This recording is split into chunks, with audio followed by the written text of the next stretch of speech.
the pact that reshaped global money flows. It began with a handshake behind closed doors. No cameras, no statements. Just two leaders, representing two powerful financial blocs, agreeing to cooperate in a way the world would not understand for years. It wasn't a treaty. It wasn't a merger. It was a pact, quiet and deliberate, designed to redirect how money moved across continents. To understand why this pact mattered, we need to revisit a moment when global markets were stretched thin. Currencies swung wildly. Nations competed for influence through interest rates and trade policies. Old alliances fractured under pressure. And beneath the turbulence, countries searched desperately for stability.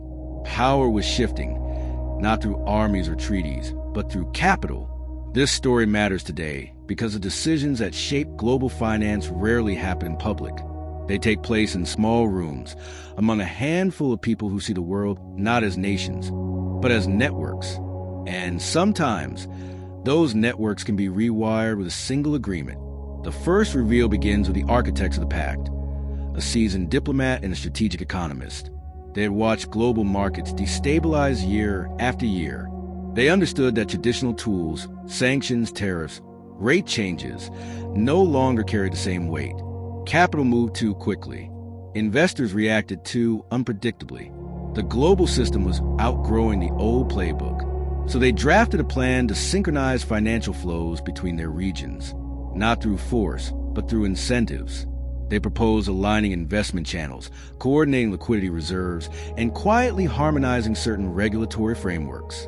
On paper, it looked technical. In practice, it was revolutionary. By shifting where money entered and exited the global system, they could tilt economic power without touching a single border. The second reveal came when a third player joined, an influential sovereign fund with deep ties across emerging markets. Their involvement added fuel to the plan. With a single reallocation of capital, they could redirect investment from one continent to another, triggering ripple effects across entire sectors. Suddenly, the pact was no longer theory. It was leverage. The third reveal unfolded when early signs of the pact appeared in market data. Currency pairs that once moved erratically started showing unusual stability. Bond yields in distant regions aligned in patterns analysts couldn't explain. Liquidity surged in places long ignored by global investors. Something invisible was guiding the flow, something too coordinated to be coincidence. And the world, still unaware of the pact itself, began reacting to the consequences it quietly set in motion. As the pact's influence spread, its effects appeared as scattered anomalies, strange movements that didn't fit any traditional model. Analysts noticed shifts in capital that defied past correlations. Countries that usually competed for foreign investment suddenly attracted money in synchronized waves, as if guided by an unseen hand.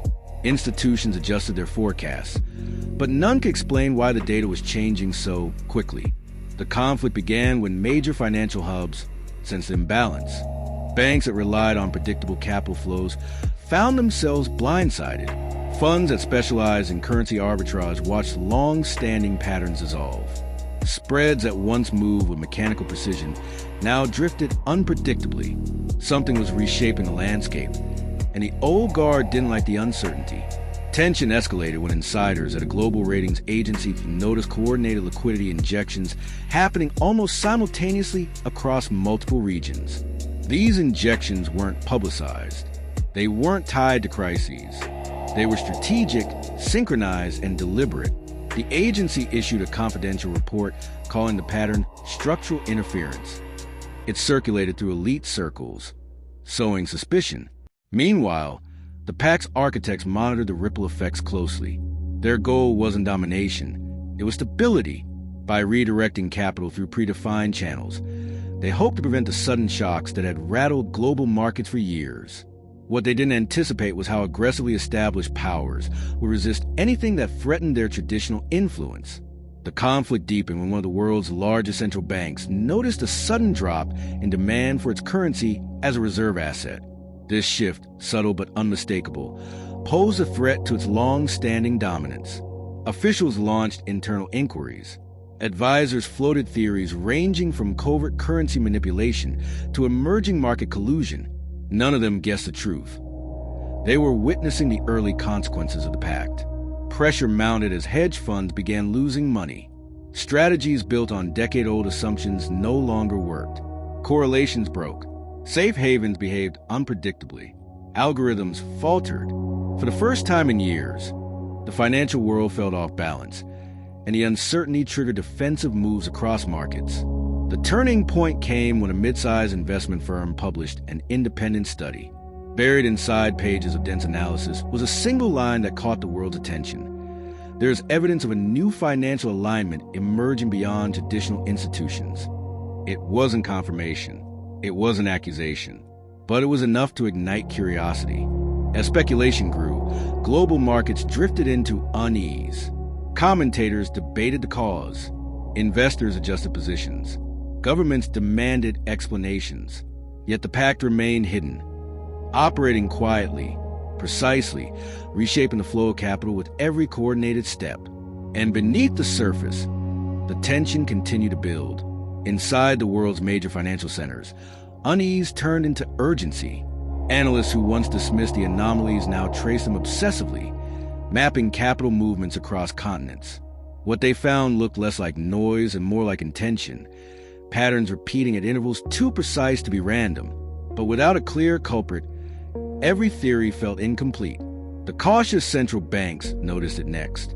Their monitoring systems flagged irregularities in cross-border settlements. Small delays, unusual timing, liquidity arriving in places that normally struggled to attract it. These weren't signs of stress. They were signs of redirection. Someone, somewhere, was shaping the global current. The conflict sharpened when a cluster of multinational corporations reported supply chain financing conditions that seemed mysteriously favorable. Lines of credit opened faster. Rates dropped unexpectedly. Payments cleared with uncanny speed. Executives took the improvements as good fortune. Analysts knew better. Improvements never arrive without a source. Meanwhile, the Pact's three architects watched the world react to their quiet orchestration. Their plan was malicious. They believed global finance had grown too fragile, too reactive, too dependent on old centers of gravity. By coordinating liquidity and aligning investment channels, they aimed to reduce volatility and redistribute opportunity. But they also knew that shifting long-standing power structures, even indirectly, creates enemies. Those enemies emerge when a coalition of traditional financial powers flagged the emerging patterns as a direct threat. Private meetings turned tense. Advisors warned of systemic distortion. A prominent policymaker declared behind closed doors that someone is bending the global map. Pressure intensified when an influential investment bank suffered unexpected losses. Their models, built on decades of predictable relationships, predicted one outcome while markets delivered the opposite. They blamed unidentifiable external forces. Their shareholders demanded answers. Their competitors sensed blood. The turning point arrived when a renowned economist published a paper highlighting the strange synchronization in bond markets across multiple regions. She didn't know the cause, but she posed a dangerous question. What if liquidity is being guided rather than reacting? That single line ignited global debate. News outlets speculated about covert alliances. Traders hunted for clues. Geopolitical analysts floated theories about financial realignment. Markets grew jittery, experiencing volatility spikes that algorithms couldn't explain. Inside the pact, the three architects realized their window was closing. Their influence was growing too visible, too quickly. If the world discovered their cooperation before they were ready to reveal it, the backlash could destabilize everything they were trying to protect. And then, the first crack appeared. A sovereign wealth advisor from a rival nation uncovered a confidential transfer schedule that linked two regions in a way no public treaty could justify. It was small, but enough to raise alarms in the highest levels of government. The hunt for answers had begun, and the pact was running out of time. The discovery hit the global stage in an instant.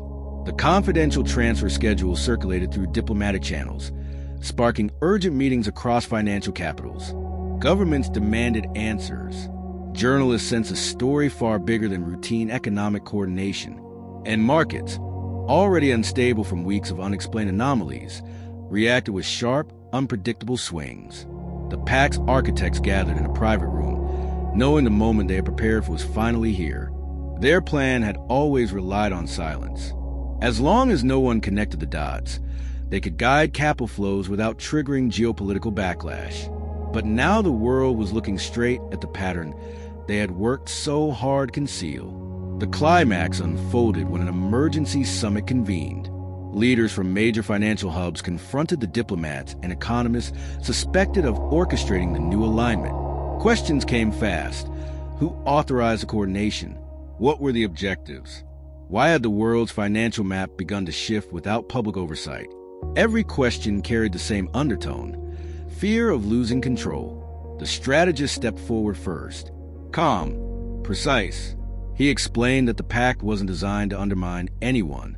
It was created to stabilize global markets after years of volatility and geopolitical shocks. Liquidity needed direction. Investment needed balance. Cooperation, silent, targeted cooperation, was the only way to prevent another global crisis from erupting out of fragmented policies. Some leaders listened, others didn't. The sovereign fund representative defended their role next, revealing how coordinated capital movement had strengthened emerging markets and reduced dependency on traditional power centers. But even this defense sparked outrage. Traditional powers accused the pact of engineering a stealth shift in influence, one that bypassed institutions designed to prevent unilateral control. Then the economist spoke, detailing the fractures they had all witnessed: currency instability, asymmetric liquidity, capital rushing unpredictably between regions. The pact, she argued, had simply addressed the problems no one else dared confront. Without it, the system would have collapsed under its own contradictions. But truth could not silence fear. The summit ended without consensus. Some nations quietly supported the pact's goals. Others demanded full investigation. Markets oscillated wildly as speculation surged. Governments issued conflicting statements. Analysts debated whether the pact was a threat or a necessary correction. And through the noise, one undeniable fact emerged: the world had changed. The resolution came slowly in the weeks that followed. Though the pact's existence could not be undone, its power was no longer secret. The architects were required to disclose portions of their strategy, forcing transparency onto a structure built on silence. Yet something unexpected happened. Instead of collapsing, the global system began to adjust. Nations adopted elements of the pact. Institutions modernized. Liquidity channels were restructured with new openness. The pact had been exposed, but its influence survived. In the end, the handshake that once rewired global finance without a trace left behind a deeper lesson: the world's monetary currents are far more fragile than they appear. Stability depends not on certainty, but on the willingness to evolve before crisis forces change. Subscribe to join the journey.